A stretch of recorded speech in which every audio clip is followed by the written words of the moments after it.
Provenance de l'Hexagone, c'est l'une des conséquences de la fin aujourd'hui de l'état d'urgence sanitaire en France. Le test Covid, en revanche, reste obligatoire désormais pour tous les passagers de plus d'11 ans.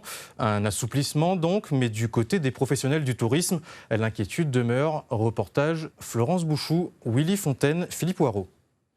Si pour les compagnies aériennes, une éclaircie apparaît dans le ciel, l'avenir pour les hôteliers reste plutôt bouché. Pas de réservation pour les vacances inscrites au planning, levée d'état de l'urgence trop tardive, budget de vacances trop restreint et menace d'un retour de l'épidémie.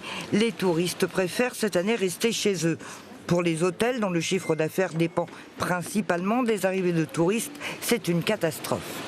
Là, c'est trop tard, les jeux sont faits. Encore une fois, nous n'avons pas de touristes qui réservent, ou alors extrêmement peu qui sont invisibles, ni de touristes d'agrément, ni de tourisme d'affaires. Donc nous vivons aujourd'hui uniquement, et heureusement, et je les remercie bien entendu, avec la clientèle locale réunionnaise. Plus de 50% de pertes. On vit généralement en moyenne à l'année, si vous voulez, avec 70% de tourisme à La Réunion environ. Ça dépend bien sûr des établissements et du positionnement, mais on peut considérer qu'on est entre 60 et 70% de remplissage venus de l'extérieur.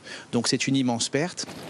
Pour ceux qui ont pu obtenir un billet pour la Réunion, le budget sera surtout consacré aux activités.